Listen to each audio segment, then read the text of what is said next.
Our story begins with Takudo, a boy whose fragile body was bound to illness, but whose spirit roamed freely in the world of games. Terminally ill, he spent most of his short life inside his favorite strategy game, Eternal Nations. It was more than just a pastime. It was his world. One quiet day, after achieving every possible victory in the game, Takudo restarted it once again. But before he could begin, his life slipped away, silently and without warning. His body ceased, yet his consciousness did not. He felt himself sinking into darkness, swallowed by nothingness, until he opened his eyes. What greeted him was not the familiar ceiling of a hospital room, but a cold stone throne standing in the middle of a vast forest. Confusion overtook him. Where was he? Why was he here? Before he could comprehend, a figure appeared before his eyes, one he immediately recognized. It was Atu, the Sludge Witch, his favorite character from Eternal Nations. Memories flooded his mind. He recalled how he once chose the hardest path in the game, starting with the Kingdom of Ruin, Minogra, known for being nearly impossible to manage. Yet that cursed kingdom came with Atu. Weak at first, she was unique. Each enemy she defeated granted her new powers, and in the end, she became unstoppable. Now here she was, standing before him. Atu addressed Takudo as king. Unsure whether this was a dream or roleplay, Takudo hesitated until Atu revealed she already knew everything. She knew his name, his history as a shut-in who had never touched grass, and his mastery of the game. She even remembered all their past games together, the choices he made, the words he spoke to her through the screen, and even the embarrassing moments he wished to forget. Takudo was astonished. This was no mere dream. Atu truly remembered. Overjoyed, he realized he could finally speak to his favorite character face to face. But Atu declared she was even happier than him. When Takudo asked if this was heaven and if she had summoned him here, Atu shook her head. She too had been summoned, and though this world felt much like Eternal Nations, the truth was unclear. But she didn't care. Kneeling before him, she grasped his hand and told him that since they were together, nothing else mattered. They should once again join forces and build a civilization for the two of them, just as they had countless times before. Takudo was stunned, but the idea thrilled him. He asked Atu to serve him in creating a glorious new empire, and she gladly pledged her loyalty. Acting like a dark and powerful witch, she vowed herself to him, before both of them grew embarrassed at the overly dramatic lines. Laughing at themselves, Takudo reminded her of their first rule when starting Minogra: stay hidden. Atu agreed instantly, declaring they should shut themselves away and conceal their existence from the world until the time was right. To begin, Takudo used his emergency skill, summoning a massive insect scout. The act drained half his mana, but it was essential.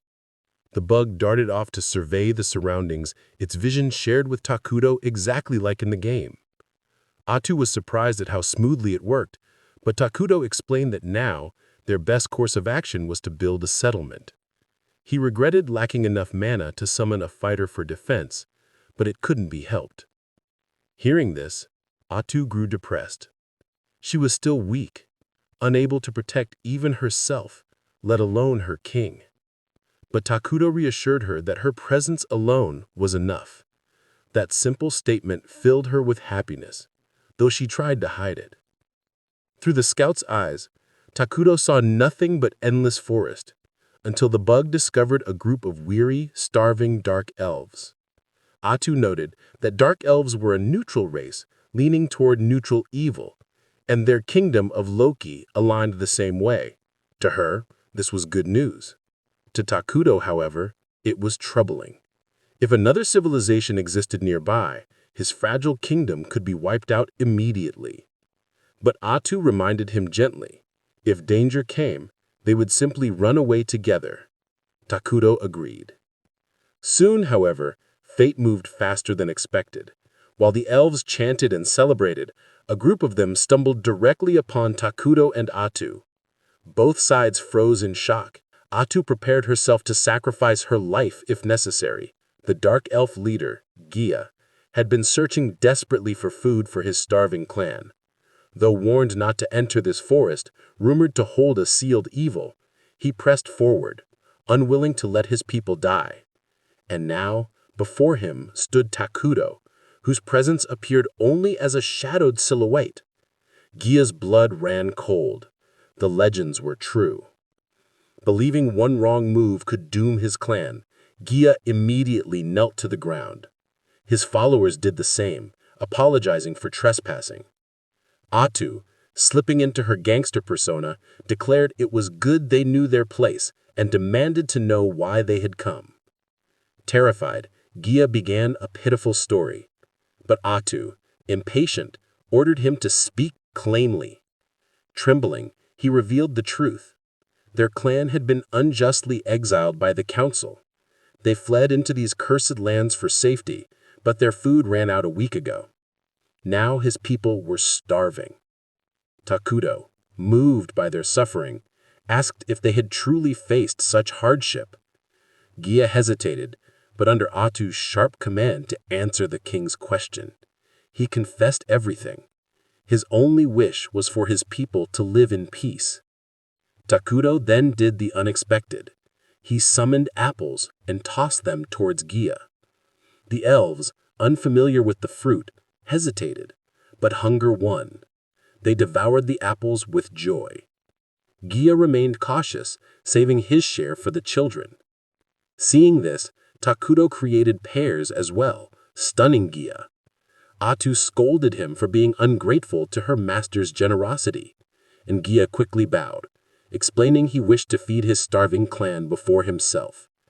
Takudo pitied him further, and despite Atu's protests, summoned a great abundance of food. For the dark elves, long discriminated against as children of darkness, this kindness was unprecedented. Shocked, Gia asked who Takudo truly was, but Takudo only told him to take the food back to his people.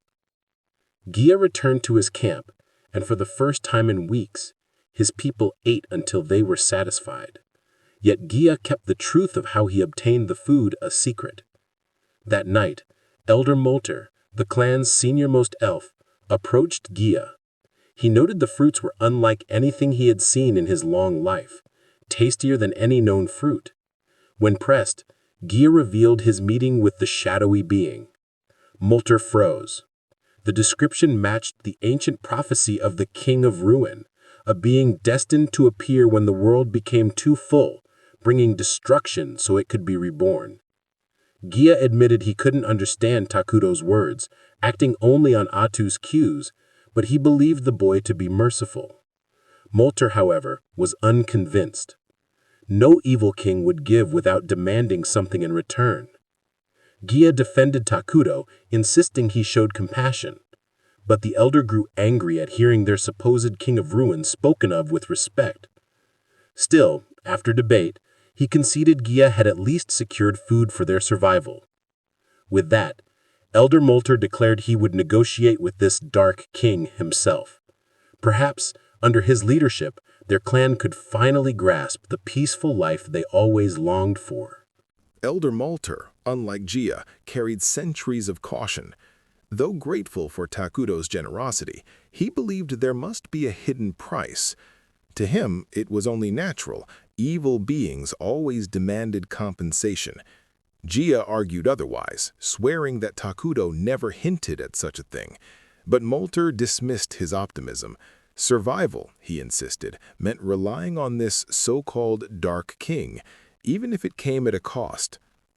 Together the two set out to face Takudo, unaware that his insect scout was already watching them from the shadows. Takudo, upon learning of their approach, panicked. Negotiating was never his strong point. Just speaking to strangers made his voice shake. He wished they would simply take yesterday's food and leave. Seeing his distress, Atu offered to handle the negotiations, declaring that it would also remind the elves of their place, that her king was far above speaking to them directly. When Molter and Gia finally arrived, the elder bowed respectfully, thanking Takudo for feeding their starving people. Then he requested the name of their mysterious savior. With Takudo's quiet permission, Atu announced it with pride. "This is the King of Ruin." The elves froze, their fears confirmed.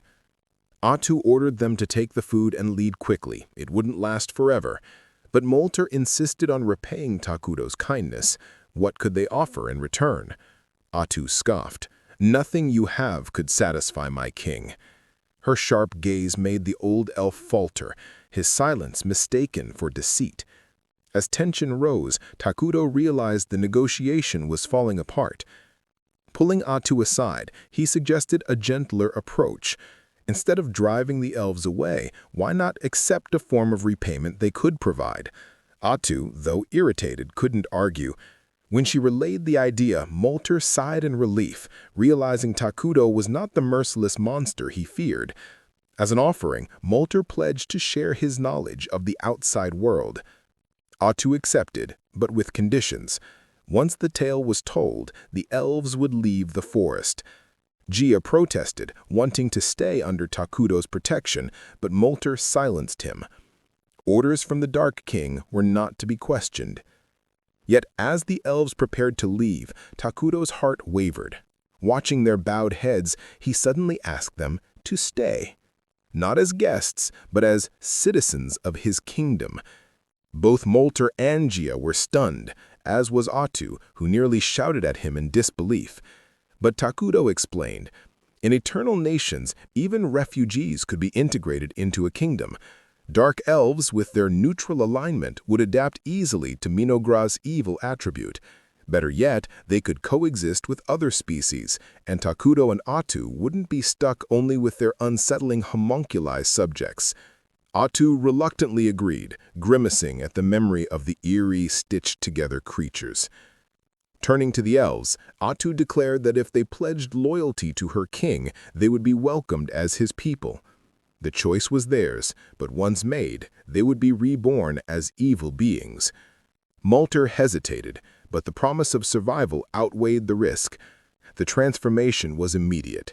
Though they looked unchanged, Gia suddenly felt a surge of hatred boil within him, rage against the world that had scorned and exiled their kind.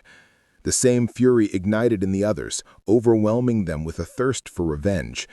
Yet when Takudo asked if they were all right, Gia broke down in tears. For the first time, someone cared for them not as cursed outcasts, but as people. That night, the elves pledged loyalty to their king, with voices trembling between fear and gratitude. Takudo, though overwhelmed, accepted them warmly. Days later, Molter returned with a map of the continent. Takudo's excitement turned to dread as soon as he saw it. Their kingdom lay in the worst possible spot, wedged between two powerful civilizations. To the west stretched the holy kingdom of Quelia, devout worshippers of the god Arlos. To the east was Elnan, the elemental alliance of elves who revered nature itself. Both were nations of good, and both would see Minogra erased without hesitation. For a moment, both Takudo and Atu nearly collapsed under the weight of it. But Takudo steadied himself. If they remained hidden and grew stronger, they could survive. And now, with the intelligence of dark elves at their side, their progress could far outpace what their clumsy homunculi had ever managed. Soon after, Gia introduced his assistant, an elf, Emily, with knowledge of other kingdoms. Atu praised their dedication and began assigning roles. Molter, with his wisdom and magic, was appointed to oversee internal affairs. Gia, brimming with vigor, was named commander of Minogra's army, tasked with building its strength. Gia, fired up, boasted about slaughtering enemies and mounting their heads as trophies. Takudo grimaced at his barbaric enthusiasm, muttering that war was nothing but savagery. Atu quickly covered, telling Gia that their king preferred peace. Confused but loyal, the elf warrior vowed to remember it. Meanwhile, Molter and Gia bickered, each trying to prove who could serve their king better. To Atu, they looked like tireless workaholics. Amused, Takudo suggested a simple task: build homes and beautify the land. Atu relayed the order, adding that the forest must remain mostly intact. The elves, once forest dwellers, agreed eagerly. When Takudo added that they should also replant what they cut, the elves looked puzzled. They had never heard of reforesting. Atu explained, claiming it was a brilliant idea from Takudo himself, and the elves were awed by his wisdom. Emily even mentioned that the grape seed she planted had sprouted, surprising Takudo. If food could grow here, then perhaps other things could too. Testing his theory, Takudo conjured a coin using magic. His eyes widened. If he could recreate things from Earth, gunpowder, tools, technology, then Minogra could advance faster than any other nation in this primitive world. For the first time, Takudo realized the game had truly begun. Our story continues with a shift far away in the Holy Kingdom of Qualia. There, the Saintess Selena leads her knights through the snowy foothills, answering the cries of nearby villages plagued by monsters. When goblins rush toward her, she calmly raises her staff. One flash of her holy flame, and the creatures are reduced to ash. As the fire dies, flowers bloom in its wake, sunlight pouring down as if blessing the land itself. Her knights watch in awe. Selena's flame doesn't just burn away evil, it restores life. It's the very reason humans and elves trust her so deeply. But beneath her gentle smile lies concern. She warns the cardinal that something terrible is stirring in the cursed forest and urges him to send soldiers. He hesitates, bound by bureaucracy, but Selena's resolve shakes him. At last, he promises to send what few men he can muster. Meanwhile, back in Minogra, Takudo's young kingdom is beginning to take shape. A throne room has been built around his stone seat, and he now gathers his trusted companions for their very first council. But before the meeting begins, Emily presents him with new clothes, a gift from the elves. To them, nothing seems to change, but Atu insists her king looks divine, and Takudo, flustered yet proud, accepts the gesture. Atu then calls the council to order. First, food. She reveals a strange, unsettling plant, the fleshcree, a crop unique to their civilization, capable of producing meat that tastes eerily like human flesh. The elves recoil, but Atu assures them it is only temporary. Soon their harvests will diversify. For now, this plant will keep them alive. Next comes research. Molter, the mage, listens with shining eyes as Atu outlines their priority: magic technology, more specifically, military magic. Ordinary spells may strike a handful, but military magic could erase armies, reshape the battlefield itself. Fired up, Molter swears to lead their research forward. Then comes the topic of defense. Gia immediately insists on raising a strong army, but Takudo shakes his head. Armies consume resources, he explains, and for a kingdom still in its infancy, they are a luxury. They cannot afford. Instead, he declares they will summon a hero, a being of unmatched strength, loyal only to the king. Atu supports this decision. Though expensive, a hero requires no upkeep and can tip the scales of war. Excitement stirs in the council. For the first time, Takudo's vision of a true kingdom feels within reach. But far away, the Holy Kingdom moves as well. A small investigation party is dispatched toward the cursed forest. Among them is the young paladin Lonius, earnest but weighed by responsibility, and his senior, Virgil, who mocks him at every step. Their mission is dangerous, their numbers too few, yet they march on, unknowing of the empire slowly rising in the shadows. Back in Minogra, progress blossoms. Farms are built, springs discovered, research begins. Yet when a nearby water source turns dark and ominous, panic spread among the elves. Atu tastes it calmly and laughs. It is not corruption, but proof that the forest has begun to transform into cursed terrain. For evil-aligned beings, it is a blessing, strengthening both body and mind. For outsiders, it will be poison. Still, Takudo worries. Such terrain is too eye-catching, too easy to spot. Their enemies will know. Gia again insists on building an army, but Takudo silences him with a demonstration. From her back, black tendrils burst forth, slicing trees as if they were paper. Even at a fraction of her power, she stands as a one-woman army. The elves are stunned. To serve such a king with such terrifying strength at his side is an honor beyond words. They kneel, swearing to build him a palace worthy of his name. Takudo protests, embarrassed, but relents when Atu reminds him if the people are happy, their kingdom will grow stronger. He dreams aloud of one day ruling from a flying fortress. The elves do not laugh. They bow deeper, as though his dream were already prophecy. But while Minagra celebrates its birth, far across the land, the investigation team of the Holy Kingdom finally approaches the edge of the cursed forest, unaware of the Dark King who now rules within. The investigation team headed south, venturing into the cursed forests. Vertil, true to his reckless nature, grumbled about the small size of their group. Lonius calmly reminded him that most forces were tied up dealing with northern disturbances, evil-aligned creatures that appeared there, raiding cities, and the Empire's might was fully committed. The mercenaries muttered among themselves, grateful to be spared from confronting a witch rumored to be involved in the chaos up north. That night, curiosity gnawed at Lonius. He approached Bargo, a seasoned mercenary, to ask about the northern witch. Bargo shrugged, admitting that rumors were rampant, but he didn't truly believe a single witch could orchestrate such widespread destruction. He suspected a cult. Vertil, drunk and half disinterested, barked at Bargo to shut up, and Lonius's irritation flared.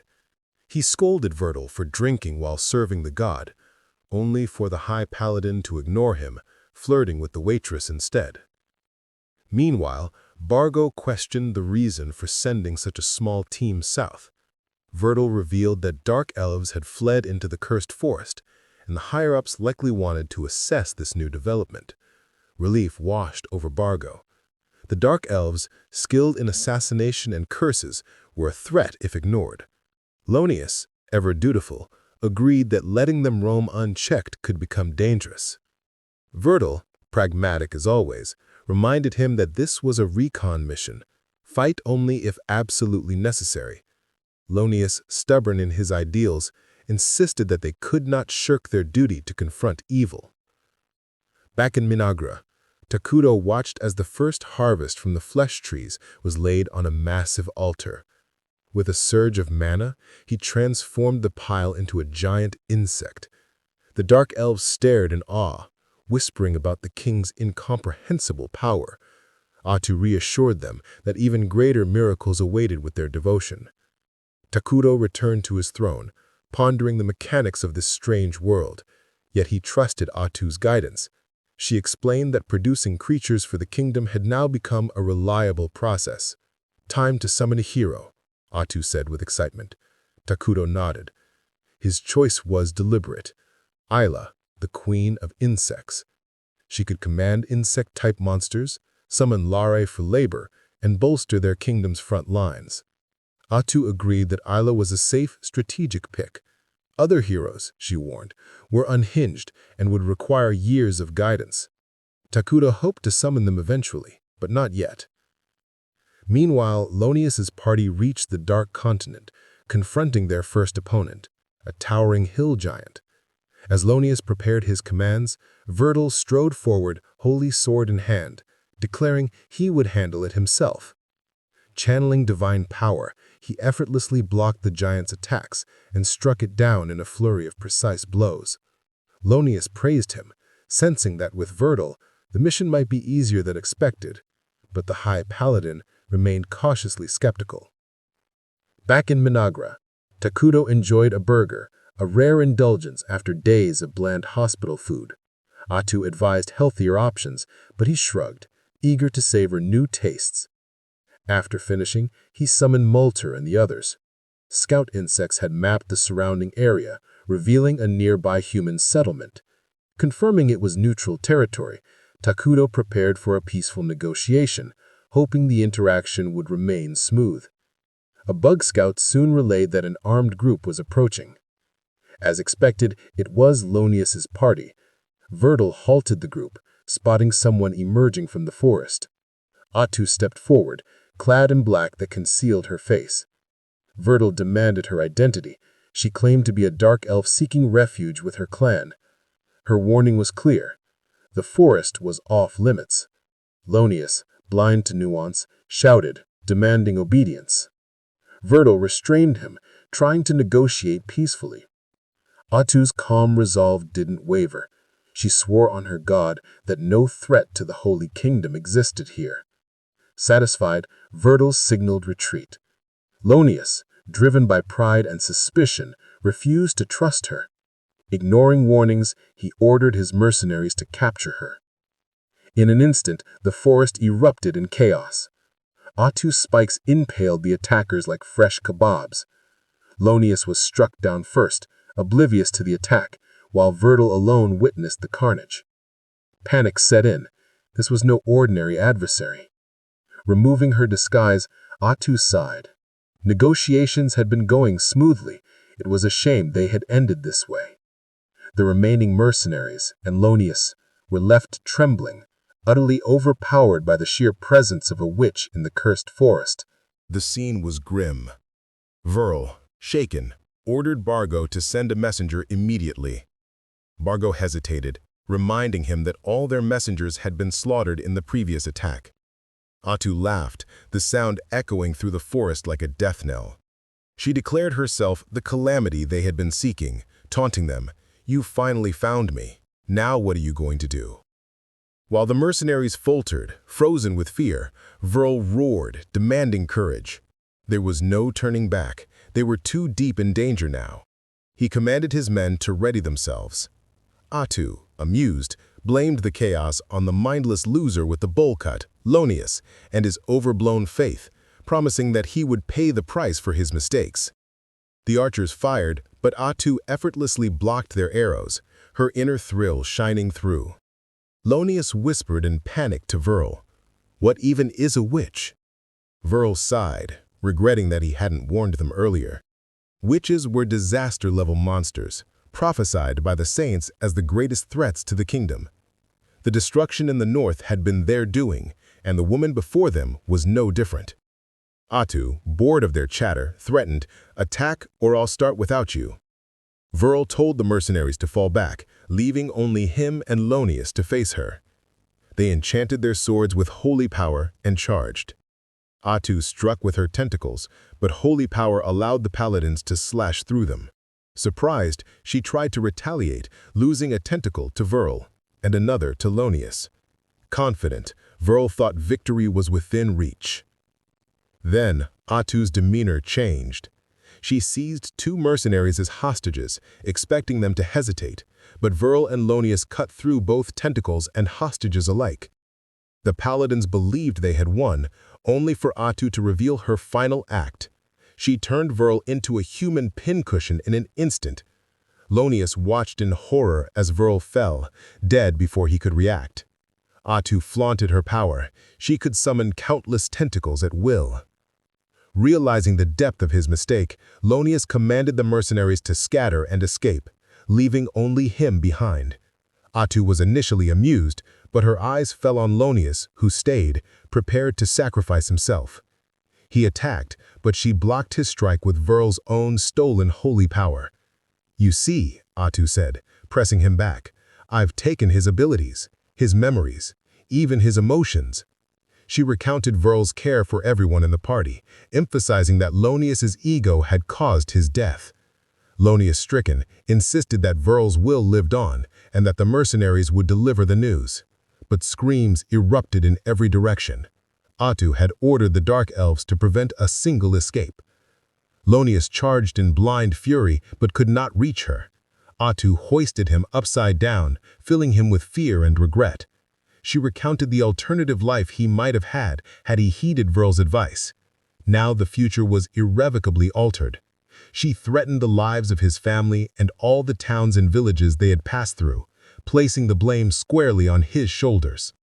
Her tone shifted from menacing to cheerful. "You must have been a good religious man, Lonius," she said, smiling. "But I despise self-righteous fools like you." Lonius begged, but Atu tore him apart, ending his agony. She stood solemnly on the cliff's edge, his wedding ring lying in a puddle of blood. Gia and the Dark Elves arrived, reporting that the mercenaries had been dealt with. Pleased, Atu left the cleanup to them. Gia asked nervously if she truly intended to follow through on her threats. For a moment, her expression hardened.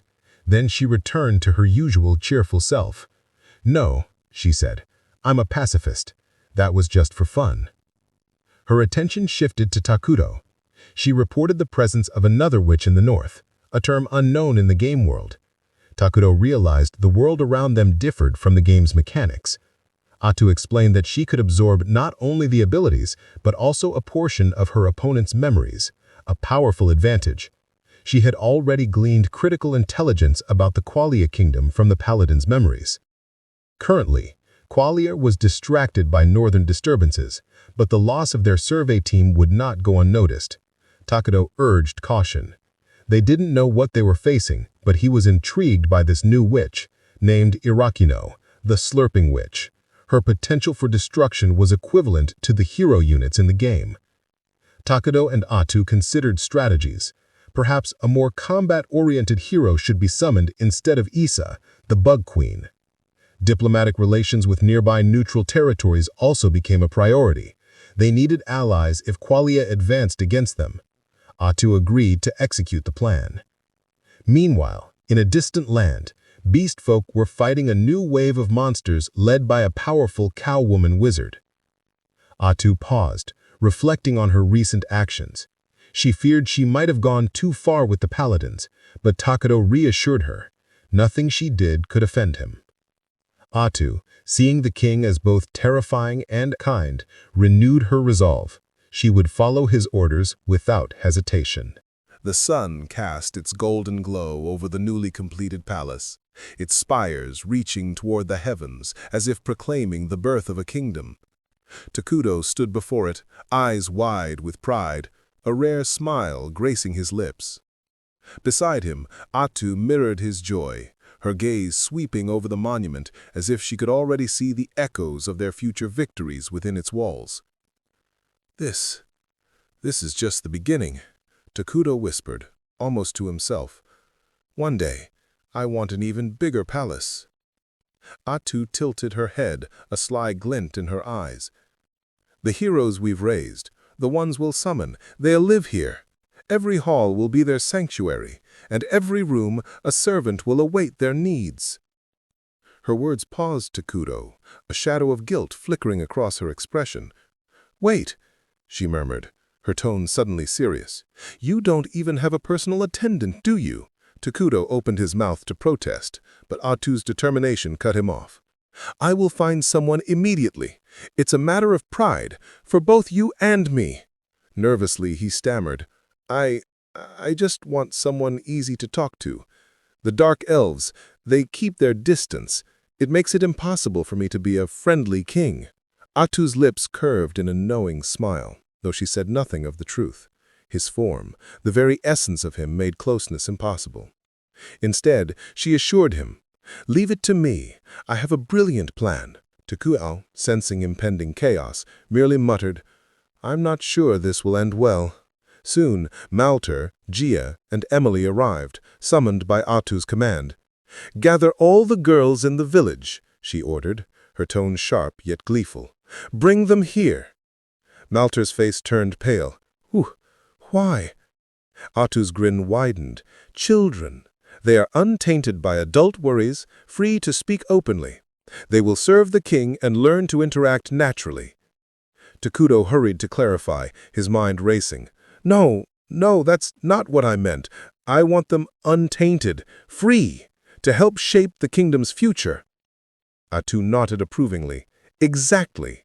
And if we train them properly, we'll cultivate future leaders. Girls, boys, it doesn't matter. Equality is key." Gia's eyes sparkled. "Yes, a noble vision indeed." Emily clapped, impressed. Takudo, though flustered, breathed a small sigh of relief. The first group arrived, and immediately erupted in wails.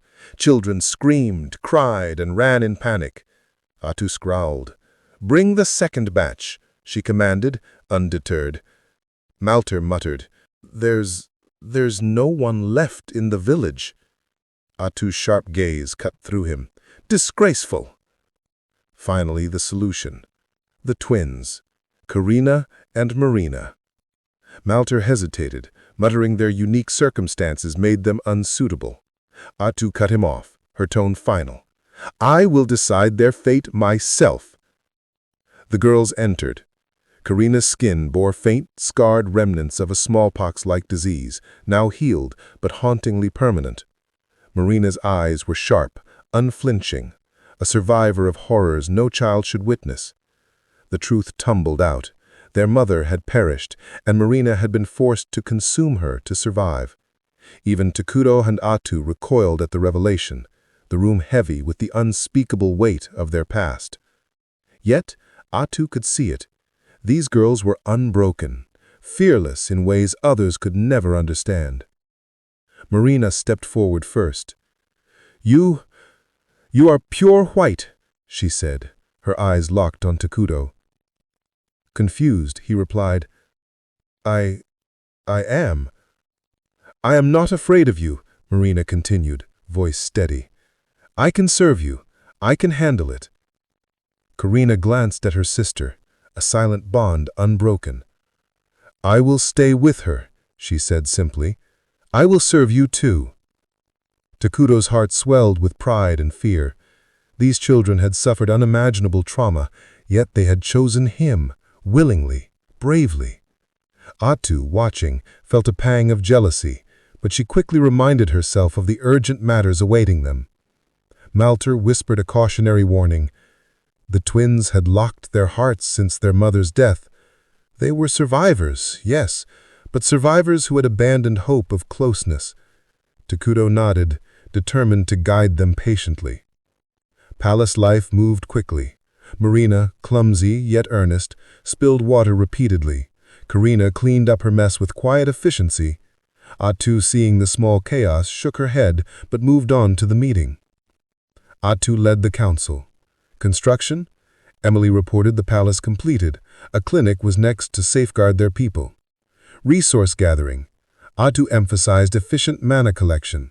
Atu countered that new facilities should focus on rapid mana generation. Research. Malter noted military magic was complete, but limited to him. Atu advised mastering the 6 great elements instead. Military. Gia revealed 5 long-legged bugs scouting nearby lands. Atu ordered full deployment to secure safety. Hero summoning. Plans solidified to summon Isa, the queen of insects, leaving only mana gathering to be completed. Hours of strategy and reports passed, each second laden with pressure, responsibility, and the quiet hum of a kingdom learning to breathe. Later, as the twins interacted with Takudo, they asked why he, a bad guy, spared them despite repeated mistakes. He explained, "Good people are constrained. They can only do good. Bad people, however, are free. They can act selfishly, mercilessly, yet also show forgiveness if they choose." The twins, mischievous and cautious, had been testing him, seeing how far this bad guy would bend his rules. Takudo understood. Their guilt over surviving their mother's fate weighed heavily, and he approached calmly. "What did your mother tell you before she died?" he asked. "Keep living," Marina whispered, tears glistening. "Then live," Takudo said softly. "Live a life that would make her proud. You are free to choose. As long as you live meaningfully, I will bless you." The twins, overwhelmed, embraced him, crying freely for the first time in years. Atu, watching from the doorway, felt a rare pang of envy at the bond forming. Yet she remembered her report. The Eastern neutral nation awaited their attention. Fawnhaven and strategic expansion. Atu briefed Takudo on Fawnhaven, a neutral Eastern kingdom where humans and beastfolk coexisted. The town of Dragon, part of this nation, sat near the forest, ruled by a council of shamans. Rumors suggested it was built around a dragon vein, a source of pure, natural mana. However, the town was besieged by goblins and monsters left to fend for itself. Takudo's mind raced.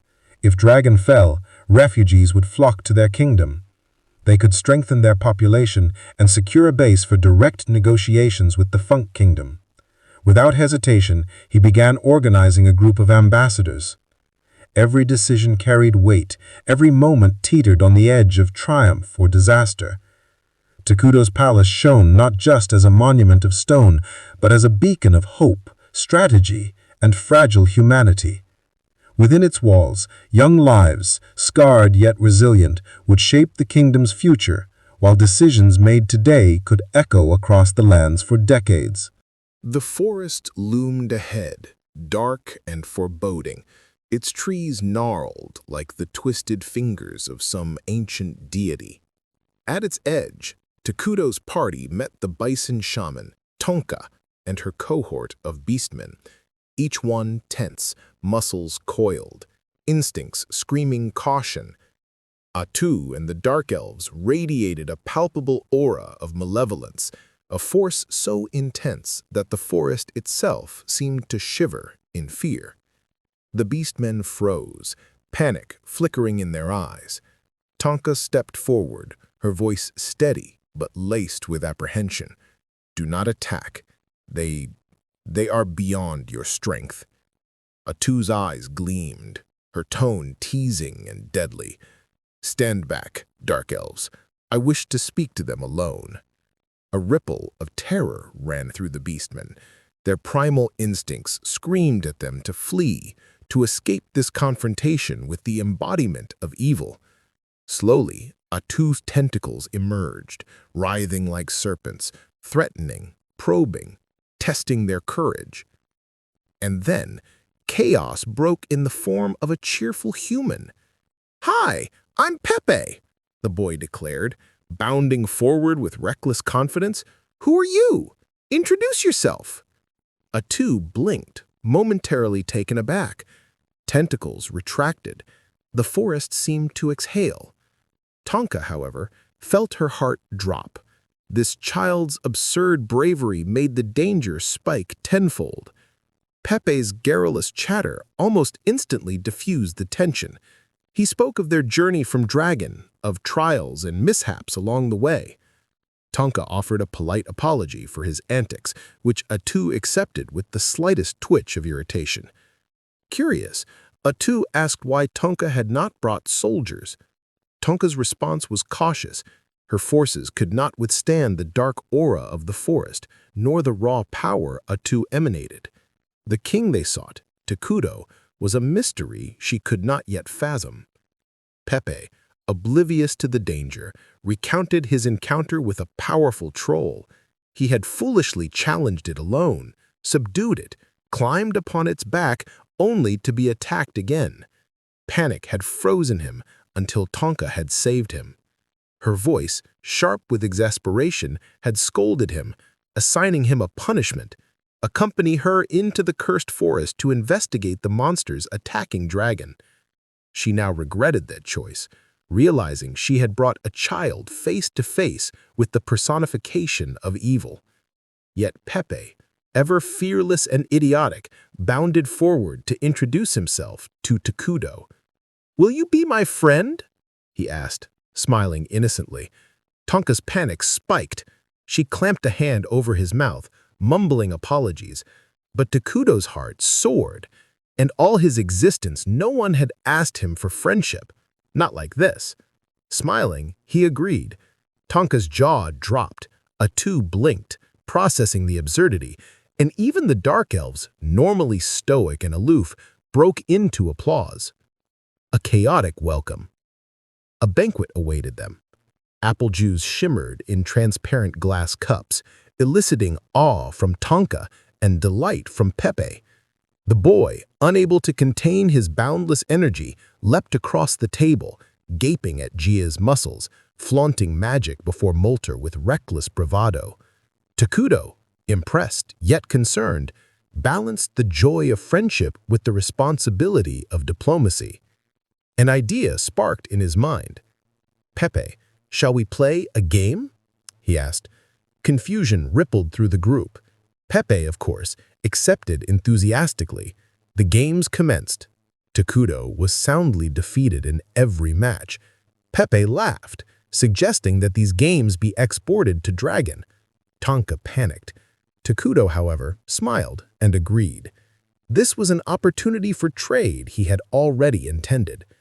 Time, however, was fleeting. The real matter awaited: diplomacy. Lunch concluded, and Atu steered the discussion. Tonka flinched as the real topic surfaced: barbarian attacks, trolls, goblins, marauding chaos. Takudo inquired about Dragon's military strength. Tonka's heart raced. She feared he would exploit their weakness in negotiation. She hastily reassured them that the city's forces could manage, for now. Atu nodded in agreement. Peaceful civilizations rarely drew barbarian ire. Pepe, of course, interrupted. "I heard the investigation is to find the source of the barbarians, or Dragon will be destroyed." Tonka was speechless. Atu's eyes softened. "We bear no hostility. Your struggle is ours too. If Dragon falls, so too will the threat creep towards us."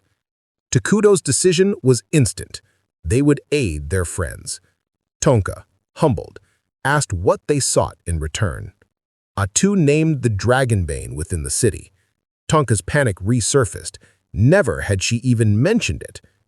Joint control would ensure that mana produced would be allocated carefully, with Minagra deciding its elemental conversion. Tonka, surprised by Minagra's technological superiority, realized the deal was sound. Pepe, ever reckless, sealed the alliance.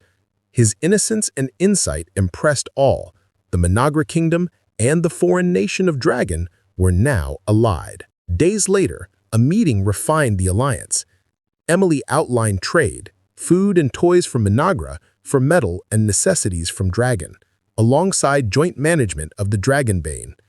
Molter praised Pepe's carelessness for catalyzing success, but worried for the boy's safety. Takudo suspected otherwise.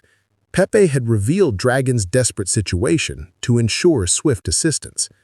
Karina and Marina, ever curious, inquired about Dragon. Molter reminded them that understanding customs was crucial. Takudo admitted ignorance. This would be addressed later. Presently, their priority was aiding Dragon. Delegations would visit Dragon and Forn. While Molter proposed leading a small group, Takudo refused, deeming him too vital. The twins, he reasoned, were too young for such peril. Molter countered. Experience was essential. Odo volunteered as a guardian? Atu yielded. Finally, the twins stepped forward, invoking the freedom Takudo had granted them. Their innocent puppy eyes pressed him to consent. Takudo relented, shocking Atu. No one had ever wielded such influence over him. She sulked, telling him to forget her for now. The twins encouraged Takudo to express his heart. Taking Atu's hand, he spoke earnestly. "Thank you for always thinking of me. I could not have reached this far without you. You are the only one for me." Atu's mind reeled, imagining a future she had scarcely dared to dream. With personal matters resolved, Takudo guided Atu and the twins to the newly constructed clinic, revealing the plague doctor units he had created as bodyguards for their impending journey. Atu, surprised, followed as he opened the clinic doors. The moment Takudo led them through the clinic doors, the plague doctors emerged, masks concealing faces but not their energy. Each step they took resonated with purpose. Marina froze, staring at the bizarre figures. Karina's nerves tightened.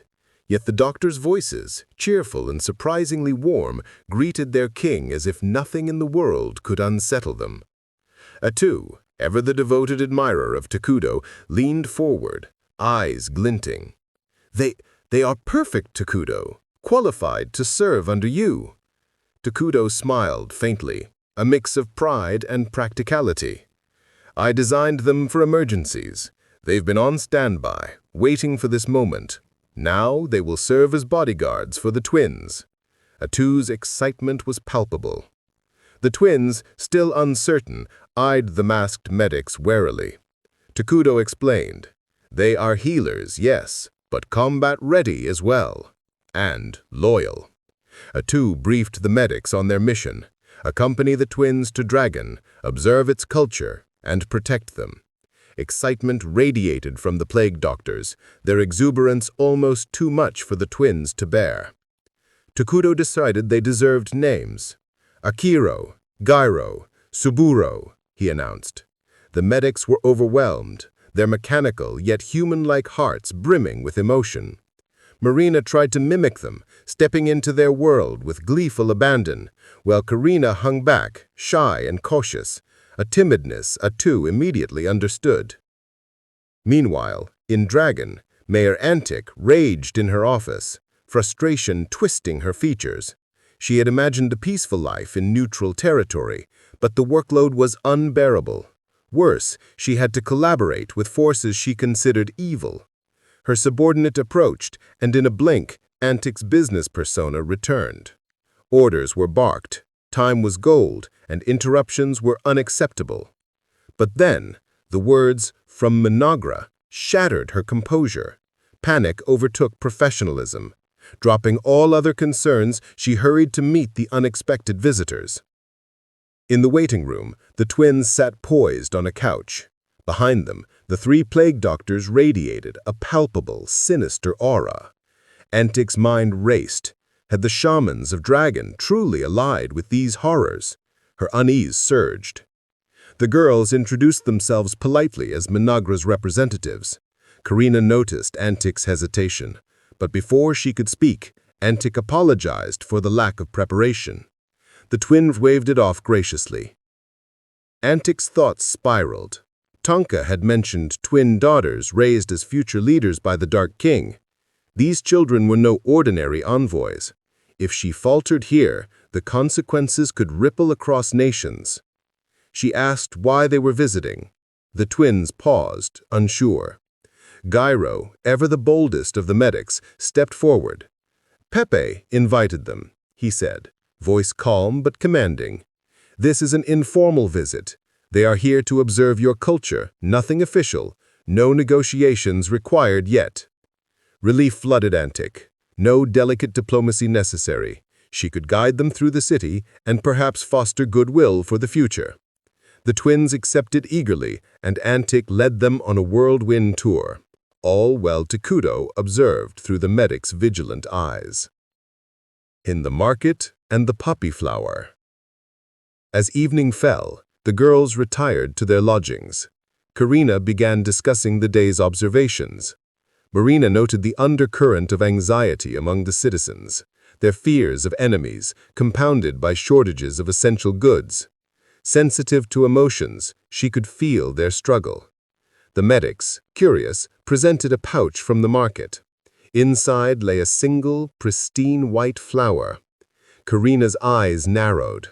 A poppy, narcotic, banned almost everywhere. Its health and vitality suggested cultivation, not wild growth. Someone in Dragon sought to profit from the city's fear. Anger surged in Karina. Peace threatened by greed. The medics, recognizing the danger, steeled themselves for caution. The Dragon Vein and the merchant's proposition. The next day, the twins visited the Dragon Vein field. Crystals pulsed with mana, glowing like frozen starlight. Awe struck them speechless, until a man approached. "I'm Vesta," he introduced himself smoothly. "I hear the Dragon Vein is jointly controlled. I have a proposition." He spoke of cultivating poppy grass for profit, offering shares to Minagra and gifts for their king. Suspicious, the twins inquired further, but he insisted on private discussions, providing an address. He grinned, thinking the evil-aligned twins would be easy to manipulate. The girls, however, saw through him immediately. They refused the meeting, returning to Antic, who was delighted by their discretion. Then Vesta arrived in person, unannounced, brute force entry, flanked by thugs. Antic panicked, demanding answers. Vesta, arrogantly confident, questioned the twins' decision to ignore him. Karina reassured Antic no deal would be made, yet they were prepared to handle the rogue merchant themselves. The medics positioned themselves protectively, their air darkening. Vesta's men drew weapons. One brandished a syringe filled with poppy extract. "One dose, and there's obey," Vesta sneered. Karina's eyes burned with fury. "Harm them, and you awaken Minogra's wrath. Your death will not be peaceful." Vesta laughed, stepping aside, syringe in hand. Then, a blur. A sword hurtled through the air, striking down his own man. He turned. What he saw froze him. The plague doctors had ripped through the thugs with surgical precision, exposing their true forms, patchwork monstrosities beneath human masks. They sought humanity by wearing skin, and now the medics themselves wore human forms, eerily perfect. Antic's horror peaked. Marina comforted her gently, but Karina's command was absolute. Vesta, defiant, claimed kinship in evil. Karina's eyes narrowed. "Evil is freedom. You chose your end." On her word, the medics finished the rogue merchant, claiming his body as their own, a gruesome but fitting conclusion. Marina commented on their new, human appearance, while Karina apologized for the chaos. Antic, trembling, assured her it was fine, but the twins' composure, uneerily calm, drove her into utter panic. She lost control entirely. The medics, seeking to emulate human behavior, panicked too, but Karina's sharp kick halted them. And in that moment, Antic's mind snapped. Laughter erupted, unhinged, echoing through the ruined office, a sound that mingled terror, disbelief, and dark amusement. The twins returned to Minigra. Atu's eyes burned with a mix of fury and disbelief, not at the girls themselves, but at Takudo. You let them go that far?" she snubbed, her voice sharp enough to cut through stone. "You abandoned your duties just to watch them run wild, and you actually allowed them to butcher bandits in Antic's office? Are you trying to raise teenagers or calamities?" Takudo's response was quiet, almost defeated. "I didn't stop them because I thought they'd hate me if I did." Atu spun to face the twins, who still clutched their bloodied cloaks like trophies, and scolded them for their extreme measures. Then her gaze fell on the medics, proudly boasting about the 3 lives they had taken and wearing their victims' skins as if it were a badge of honor. Atu's composure shattered. Her punishment was simple, but ironic. Essays reflecting on their mistakes, a strangely mild sentence for murder in another country. The council convened to discuss the state of Dragon. Takudo, distracted by handing candy to the twins, was scolded once again by Atu. The dark elves urged patience. The meeting's urgency came first. Molter added that the elves shared some blame for the twins' lack of basic manners, a matter Atu decided to address later. Molter confirmed the twins' report. Dragon was in chaos. Food was scarce, law enforcement weak, and crime rampant. Worse, waves of barbarians, goblins, orcs, and hill giants attacked relentlessly. Goblins and orcs were trivial threats, but the hill giants were formidable, their strength unmatched by ordinary soldiers. Exhausted shamans and soldiers could not trace the monster's origin.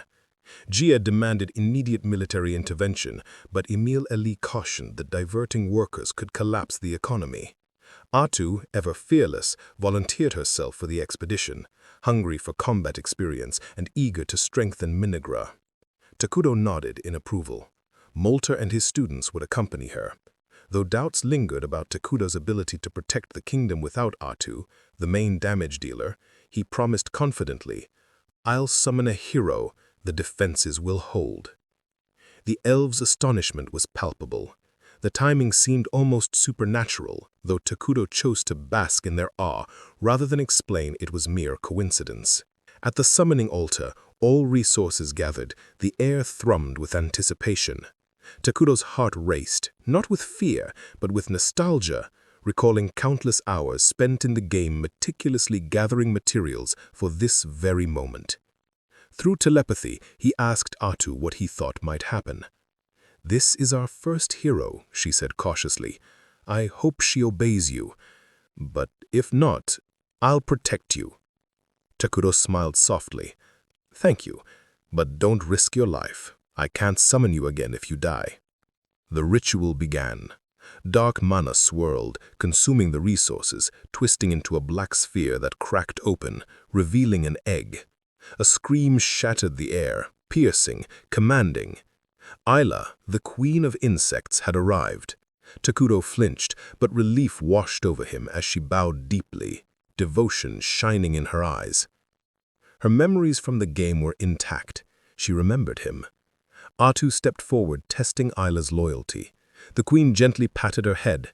"I cannot serve anyone but my king," she declared. Atu, flustered, asked her to stop, but Ayla's curiosity about the current world quickly took precedence. Takudo explained their journey, crediting Ayla for guiding them. Atu blushed. Their fleeting flirtation caught Ayla's amused eye. "Get a room," she teased, before taking her duty seriously. She would protect the kingdom as commanded. Atu would head to Dragon, leaving her lonely. Takudo admitted he might falter without her support, and Ayla quietly shipped the pair, like a mischievous old grandmother. The next day, Atu departed for Dragon with Molter and his students. Her goodbye to Takudo was poignant, the weight of distance and duty heavy between them. Ayla immediately assumed her role as Takudo's temporary secretary, a strict enforcer of schedules and discipline. "No sleeping till noon," she demanded.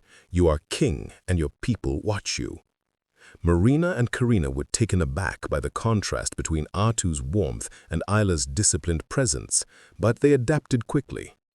Ayla requested the twins accompany her on a tour, which Takudo approved. Emily arrived shortly after, reporting on labor reassignments. Without Atu, Takudo was anxious, but he navigated the conversation, offering thoughtful guidance despite his exhaustion. Jaya brought his report next, and Ayla swiftly brought order, asserting her quiet authority. During the twins' tour, Emily vented her frustrations about Jaya, who constantly damaged training equipment. She leaned against Isla's arthropod-like form, crying softly. Ayla comforted her, promising to address Jaya's behavior later. At the training ground, Jaya disrupted the session again, breaking swords with reckless strength. Ayla intervened calmly, instructing him to first check supplies. Intimidated, Jaya apologized. Ayla patted his head gently, speaking as a mentor. "You will be a stronger warrior if you remain calm and mature." The twins reminded Ayla it was lunchtime. In the community kitchen, premium utensils awaited her, but she chose to eat among the elves. "I can only protect Minigra if I live with its people and understand them," she explained. The twins gifted her custom wooden cutlery, which she accepted warmly, hugging them and granting the head pats they had longed for. Nighttime comfort and strategy. That night, Ayla patrolled the town. From a treehouse, she heard soft sobs. Karina wept, haunted by dreams of happier times with her mother. Marina tried to console her. Ayla knelt beside them, promising that from now on she would sleep with them, so that each morning they would awaken to a comforting presence. The next day, Ayla visited Takudo with strategic recommendations. Build a school to improve research speed and promote units. Plant living reed grass at the borders to act as a living barrier, and lay eggs to produce worker insects. Takudo, impressed, used his shared sensibility to discover that Atu was engaging a group of monsters, a new battle waiting beyond the horizon. The hill giant barreled toward the city wall like a living mountain, but Atu moved faster than the eye could follow. Her tentacles lashed out in a flash, ending its life before it even touched the ground. Mayor Antic, standing nearby, froze in horror. The sheer magnitude of Atu's power rendered her speechless. She stammered, desperately trying to curry favor with the monstrous warrior by mentioning her good relationship with the twins, hoping that would soften the terrifying figure before her. Atu's crimson eyes softened for a moment. "Take a break," she said calmly. "I've got this." Antic didn't need to be told twice. She quickly retreated, trembling. leaving Atu alone with the battlefield. Later, as Atu rested, a beast man offered her juice. Molter remarked with a smile, "Looks like she's starting to fit in with the people here. I thought they'd be terrified of her at first." Atu's mood darkened at the mention of Pepe. When he had first seen her tentacles, he had jokingly called her an octopus, and the name had stuck. She could only sulk as Molter redirected the conversation to her skill harvest. The monsters had yielded an impressive array of abilities, and Molter assured her Takudo would be thrilled. Atu's eyes lit up. Praise from Takudo, now that was worth fighting for. But her respite was short-lived. A massive hill giant emerged on the horizon. Molter scanned for any magical control and found none. Atu warned, "We must identify the source quickly if we want to return safely." Antic came running, breathless, informing them that soldiers were preparing for battle. Atu waved her off, confident, "One hill giant, I can handle it myself." Molter, unwilling to sit idle, cast Land of Ruin, giving Atu the terrain advantage and weakening the hill giant. With a single slash from her holy sword skill, the giant crumbled, but instead of a corpse, gold coins rained down. Confused, Atu contacted Takudo. He linked his vision and instantly recognized the coins. They were from another game he had played, Brave Quest. Before they could process this, a vast army of monsters approached, led by a rock giant and a gaunt Krotos who traded his blades for magic. "This is no ordinary battle," Takudo warned. "They're enemies from an RPG." Meanwhile, far to the north, Saint Selena led knights to hunt the witch Irakino. A ruined village greeted them, silent except for sudden, devastating shots. Headshots that felled her men instantly. Irakino appeared, smirking. "This time, I'll win." Selena's eyes narrowed. She had killed this witch 17 times, yet Irakino returned again and again. How could death not hold her? Irakino mocked the saint's skill, claiming they could never understand her resurrection. With a flick of her hand, she summoned a horde of zombies. Selena responded with holy flames, incinerating them instantly. Panic flashed across Irakino's face. The saint struck with precision, piercing her with a staff. Irakino cursed the hard game she was trapped in and fell.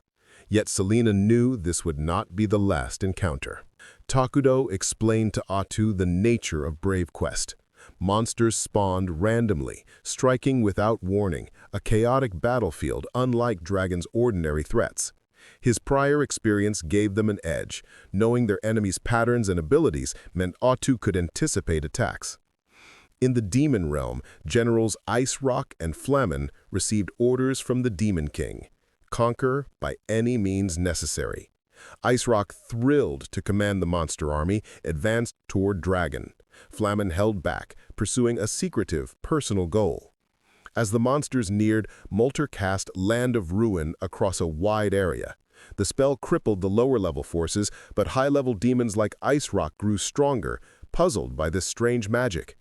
Atu advanced boldly, identifying Ice Rock from Takudo's briefing.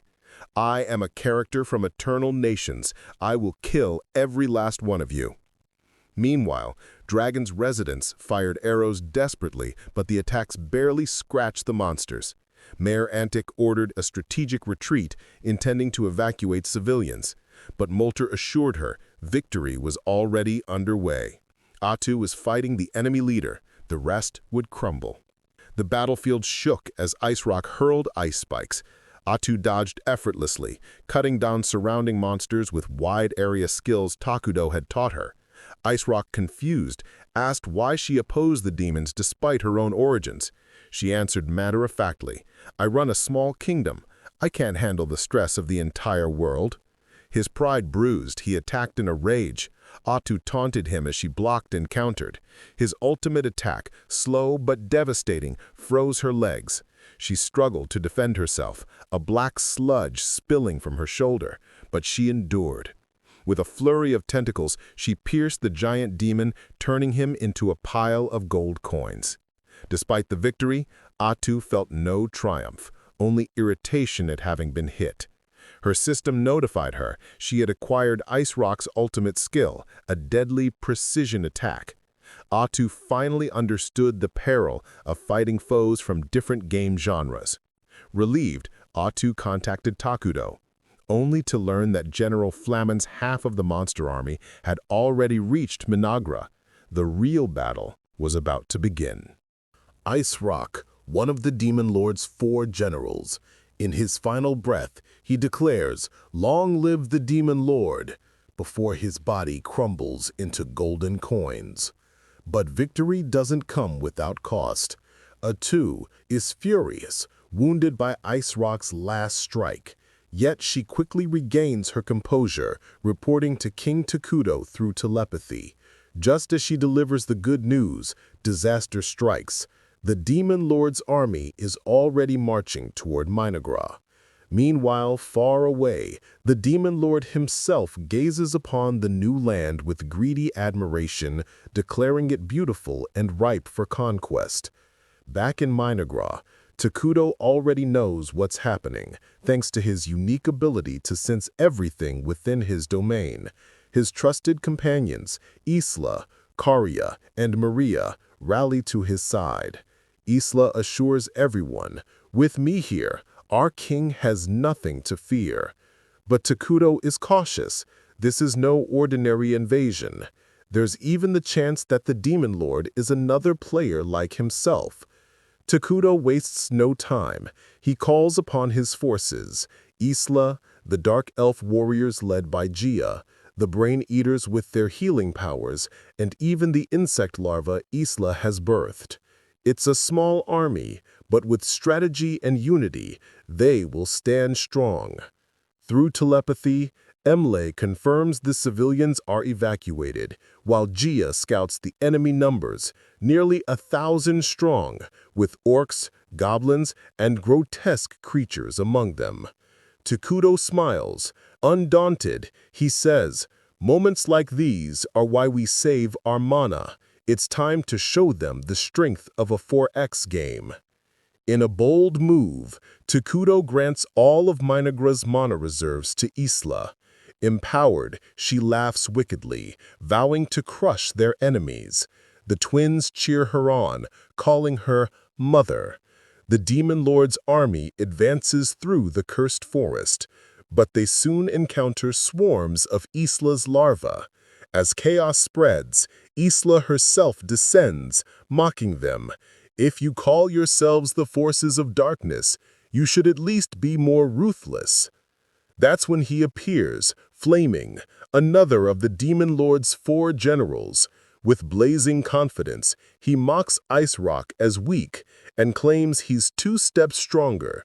Isla smiles coldly, introducing herself, "I am Isla, Queen of Bugs, hero of Minagra, servant of King Ira Takudo."